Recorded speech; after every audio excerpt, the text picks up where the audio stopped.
In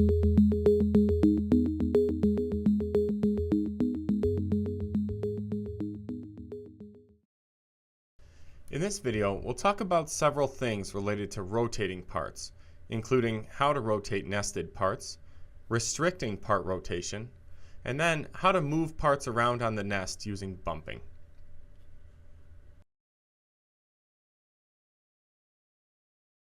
Each part has a property called initial rotation. This just lets you change the natural orientation of the part.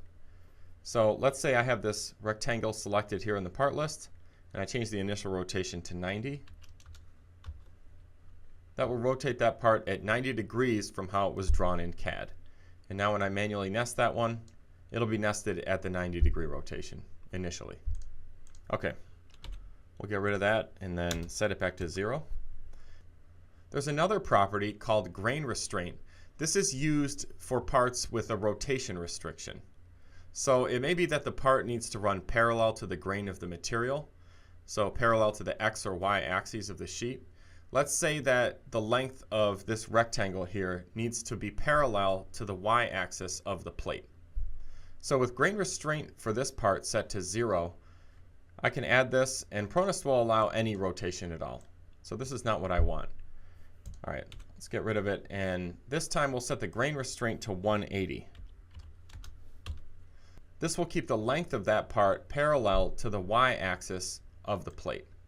So I'll bring this over, and now the only allowable orientations for this part on the nest will be 0 degrees or 180 degrees. It will not rotate to any other angle during automatic nesting.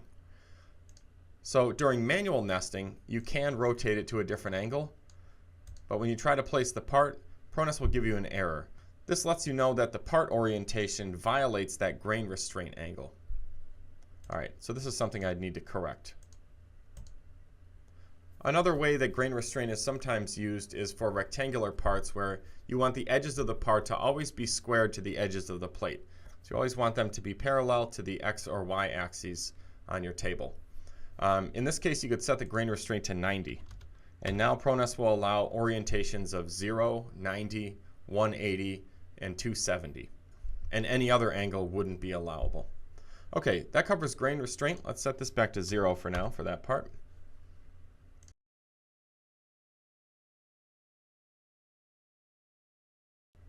So you'll notice as the part is selected on the nest, several things happen. First, in the part list, there's a small number in brackets that appears. And that's the number of copies of that part that are currently selected. So that's what that indicates. Also, there's a Parts tab that appears up in the ribbon, and this contains controls for the selection only. So you can select one or more parts at a time, and the items on that Parts tab will apply only to the selected items. So I can duplicate the part, mirror the part, and then rotate it. Let's take a quick look at rotating a selected part. So the rotation commands are up in the ribbon. They're also here for this part at the corners of the selection. So the circles at the corner are different handles for rotating the part.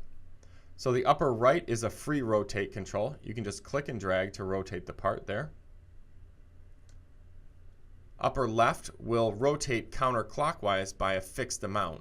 So this is the increment angle shown in the ribbon. Right now I have this set to 10 degrees.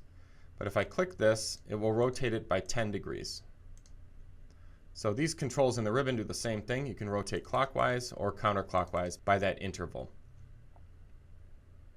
Okay, the lower left is for rotating to 90 degrees. So this is 90 degrees from the initial rotation of the part. And then there's another option on the lower right called rotate long side. That will be more visible with a part such as this, where you want to rotate the long side of the part to the next 90 degrees. So something like that. So as you continue nesting parts, you'll have different parts at different angles. If you ever need to know the rotation angle of a specific nested part, just right-click the part, select Properties, and then the rotation angle will be shown in that dialog.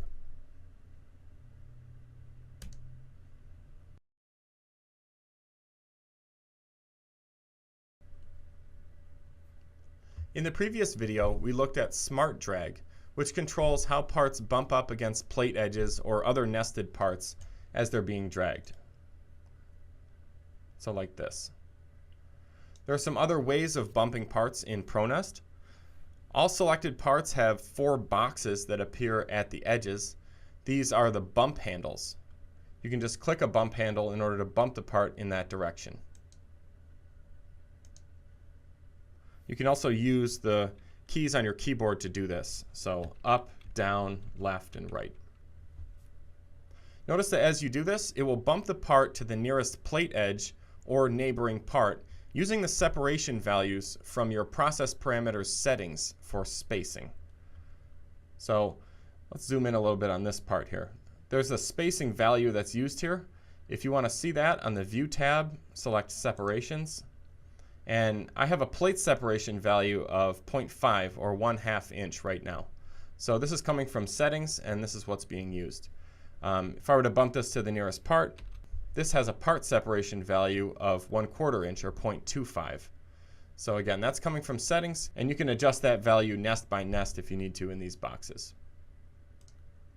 Okay, we also have a 0 separation bump. So if you want to bump and ignore those separation values, hold the Control key and then click the bump handle, or just use your keyboard, and then it will bump the part and use a separation value of 0. So there's no space left in between. This is primarily used for applications like common line cutting. Next is a nudge. So you can just bump the part a short distance by holding the Shift key and then clicking, and the part will be moved a small distance in that direction. And that distance can be configured in your nesting settings. That's called the nudge distance. Okay, another note here about moving and rotating parts. As you move parts around, on the Parts tab, any move can be undone by just clicking Undo. And then you can also redo a move as well. So that's for moving and rotating parts.